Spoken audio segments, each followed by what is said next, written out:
বিশ্ববিদ্যালয় ভর্তি পরীক্ষায় ধ্বনি পরিবর্তন থেকে প্রায় সময় প্রশ্ন আসে।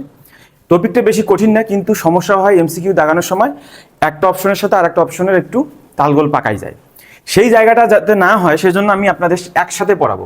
দেখেন এখানে লিখছি ব্যঞ্জনচ্যুতি আর অন্তর্হতি, এই দুটো একসাথে পড়াচ্ছি। আমি যখন ধ্বনি পরিবর্তন পড়াবো মানে কম্পেয়ার করে পড়াবো যে এই দুইটার মধ্যে কি হইতে পারে, এমসিকিউ দাগাইতে গিয়ে সমস্যা হইতে পারে। দেখেন সেই দুটো কি, ব্যঞ্জনচ্যুতি আর অন্তর্হতি।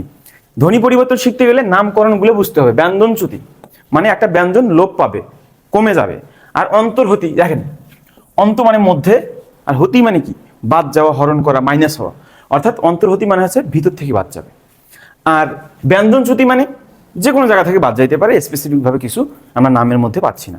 এবার আসলে আমরা সহজে কিভাবে চিনতে পারবো। দেখেন ব্যঞ্জনচ্যুতি হইতে গেলে প্রথম কন্ডিশন কি, ব্যঞ্জন বাদ যাবে বা লোপ পাবে। দেখেন কিরকম, যদি একই ধরনের দুইটা ব্যঞ্জন থেকে, এখানেও দ আছে এখানেও দ আছে, যদি একই ধরনের দুইটা ব্যঞ্জন থেকে একটা বাদ যায় তখন সেটা ব্যঞ্জনচ্যুতি। খেয়াল করেন, বউ দিদি থেকে বৌদি, এখানে একটা দ কিন্তু কি গেছে, বাদ গেছে। এবার দেখেন বড় দাদা, বড় দাদা থেকে বড়দা, এখানে দুইটা দ ছিল একটা দ বাদ গেছে।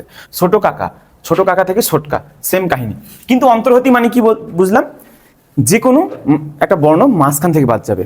আমরা ব্যঞ্জনচ্যুতি আর অন্তর্হতি আলাদা করবো কিভাবে, ব্যঞ্জনচ্যুতির মধ্যে একই বর্ণ দুইটা বর্ণ থেকে একটা বাদ যাবে। আর অন্তর্হতির মধ্যে দেখেন ফাল্গুন থেকে ফাগুন, এখানে কি বাদ গেছে, ল বাদ গেছে।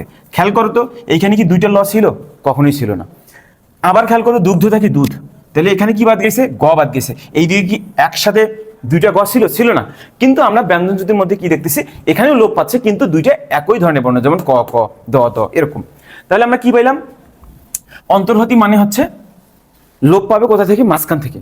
আর ব্যঞ্জনচ্যুতি মানে লোপ পাবে, কিন্তু দুইটা আলাদা করবো কিভাবে, ব্যঞ্জনচ্যুতি থেকে একই ব্যঞ্জন থেকে একটা বাদ যাবে। আর অন্তর্হতির মধ্যে যে কোনো আলাদা দুইটা বর্ণ থেকে একটা বাদ যায় থেকে মাঝখান থেকে, যেমন ফলাহার থেকে ফলার। ধন্যবাদ সবাইকে।